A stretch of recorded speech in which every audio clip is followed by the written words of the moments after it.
Hello, thanks for clicking. Welcome to another Nargilus 2 production. Today we're going to be learning how to integrate by partial fractions.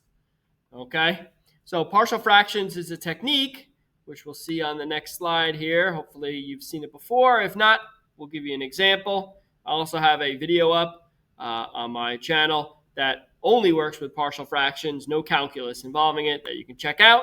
It shows you all 5 different methods for partial fractions. There are literally 5 different ones, and there's 5 different videos up there on my channel. All right, so partial fraction decomp is the process of splitting a fraction into the sum of multiple fractions. Basically, the idea is we know how to take 2 fractions and combine them and make a common denominator, right? And make 1 fraction out of it. But the question is, how do I take this 1 fraction and pull it apart into the 2 fractions that were added together to give me this fraction?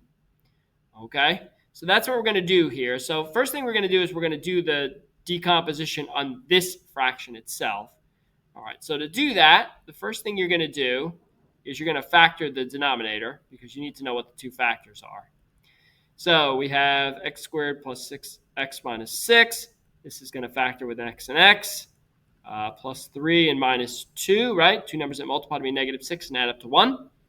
All right, so then this is my fraction if I have my 2 factors here. Now, here's what I know. I know that x minus 6 times x plus 3, or over x minus 3 times x plus 2, has to be equal to, well, if there's going to be 2 fractions here that are going to be added, one of them has to have a denominator of x plus 3.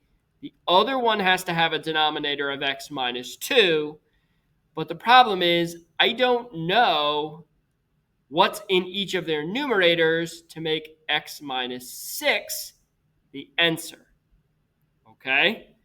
So, now, here's what I want to do.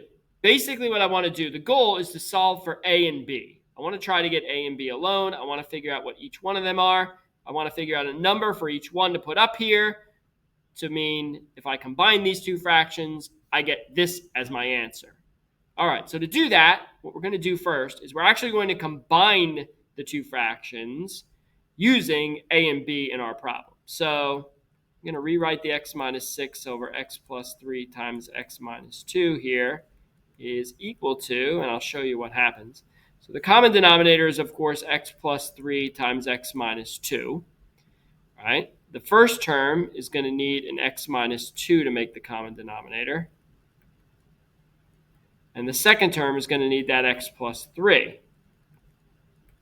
So my numerator is going to become a times x minus 2 plus b times x plus 3. Now, if I look, I know that these 2 are equal to each other. The denominators are already the same, so the denominator is basically irrelevant. The only thing that matters now is the numerator.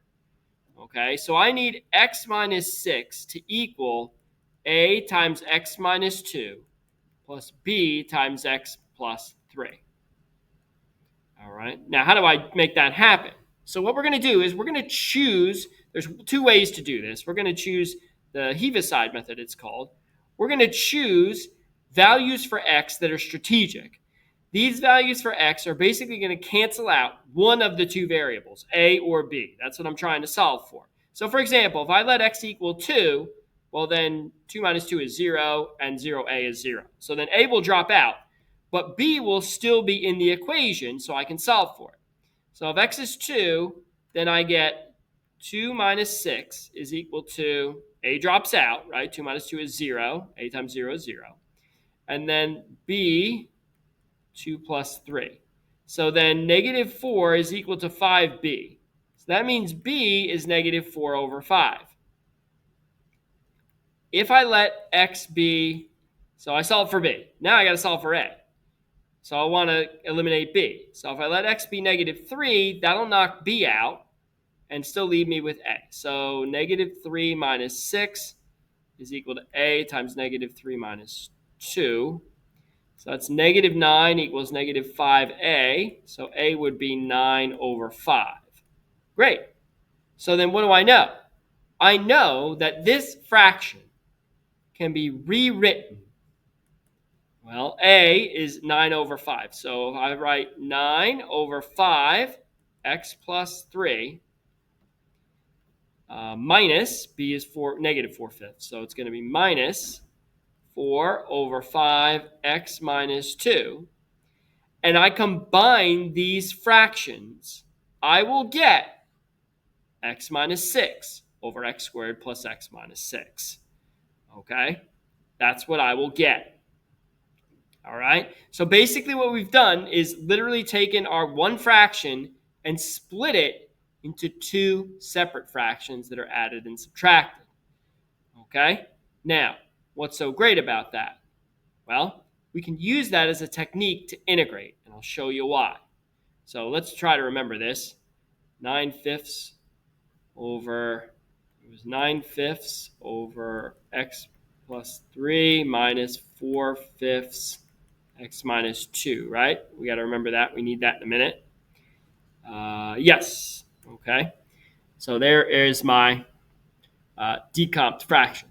Well, so why do we need this technique? So here's something I want you to integrate. Basically, I want you to integrate x minus 6 over x squared plus x minus 6, which is literally on the last slide. So how do we integrate this? Well, there's a few ways we can try. We can try substitution, but if we let u be x squared plus x, it's not going to work, right? So you get 2x plus 1. That's not even close to the numerator. That's not going to work. I can't let u be the numerator. I can't long divide because the denominator has a bigger power than the numerator. So I can't long divide it. That doesn't work.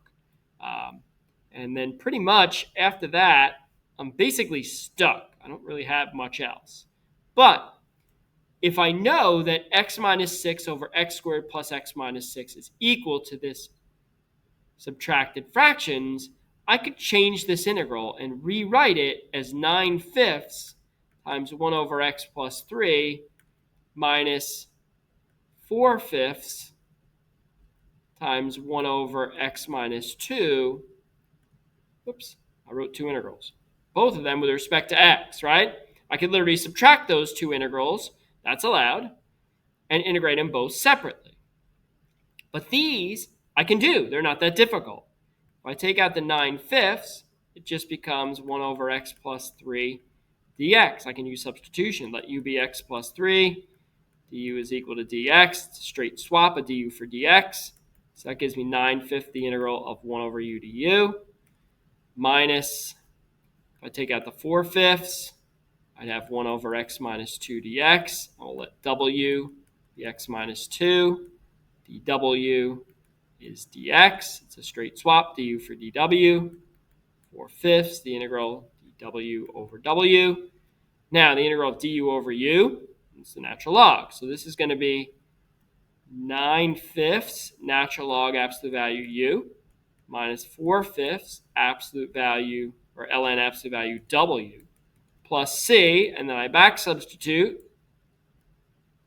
U is x plus 3, and 4/5 w is x minus 2 plus c, and there's my answer. So literally we can do these, work on these and complete these integrals by doing partial fractions, by breaking the fraction up into two separate fractions and then integrating each fraction separately, because when they're subtracted and added, I can literally pull them apart. All right, let's try another one here. So same idea, 5x plus 1 over 2x plus 1 times x minus 1. Forgot the dx there. All right, so I'm going to do this by partial fractions. So the first thing I'm going to do is I'm going to separate these two fractions. It's already been factored. So I know 5x plus 1 over 2x plus 1 times x minus 1 is equal to, so my two fractions, the denominators will be 2x plus 1 and x minus 1. And then a goes up top there, b up top there. Some people ask if you should always put a addition sign here. I always do, and then if b happens to be negative, then I can make this subtraction. Okay? All right, so now we're going to take these two fractions and we're going to combine them. So I still have the 5x plus 1, 2x plus 1, x minus 1 on the left. We're going to combine these two fractions. The denominator, of course, will be 2x plus 1, x minus 1. We just literally uncommoned it a minute ago. So the first term will need the x minus 1. The second term will need the 2x plus 1. Now I need to make the numerators the same. The denominators already are. That's 5x plus 1 has to equal a, x minus 1, plus b, 2x plus 1. All right, so now we got to pick values for x. Let's let x be 1. If I let x be 1, it will knock out a and leave me with b. So that's going to be 5 times 1 plus 1 equals, a drops out, b times 2 times 1 plus 1. So 5 and 1 is 6. 6 equals 3b. So b equals 2. Okay. And then now let's let x be. If you're not sure what to let x be, remember you want this to be a 0. So if you take 2x plus 1 and set it equal to 0, you get negative 1/2. So let x be negative 1/2. All right, let's do that. And then we'll have negative 5/2 plus 1 equals a times negative 3/2. So that's going to be negative 3/2, right? If I find a common denominator here, equals a times negative 3/2. Oh, that's convenient. So I divide, and a is 1. So that means this fraction is equal to 1 over 2x plus 1 plus 2 over x minus 1. So instead of integrating x plus or 5x plus 1 over this denominator, instead I can integrate 1 over 2x plus 1 plus 2 over x minus 1 dx. And these I can literally do separately from each other. So I can split them apart, do them separately. The first one needs substitution. I need to let u be 2x plus 1. du is 2 dx, and I need a half then for Beach Boys. So this is going to be 1/2 the integral of du over u plus, here we'll let w be x minus 1. dw is dx. I can take the 2, put it out in the front if I want. It's going to become dw over w. So this is going to be 1/2 the natural log of the absolute value of u plus 2 natural log absolute value w plus c. But u is 2x plus 1. And w is x minus 1 plus c. And that's the right answer. Okay? So far, so good, hopefully. Again, we're using the partial fraction decomp to be able to integrate the function. All right, so let's try one more. Dx over x squared minus 9. So there's really a 1 up here. You don't see it. All right. This is not an inverse trig problem. It looks like it could be potentially, but it had to be x squared plus 9, and then it would be arctan. But it's not. So we're going to take 1 over x squared minus 9, and we're going to factor x squared minus 9 into x minus 3x plus 3. And then we're going to split this into a over x minus 3 and b over x plus 3. Again, it doesn't matter which way you do it. You could do x plus 3 here, x minus 3 here. The only difference is whether or not what a and b come out to be. They'll switch. All right? So now we want to find a common denominator.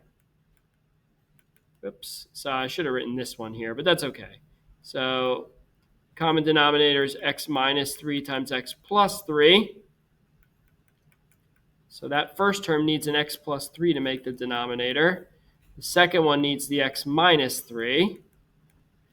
So now the denominators are already the same. So 1 will have to equal a x plus 3 plus b x minus 3. All right, so now we got to pick values for x. Let's let x be negative 3. That'll knock a out.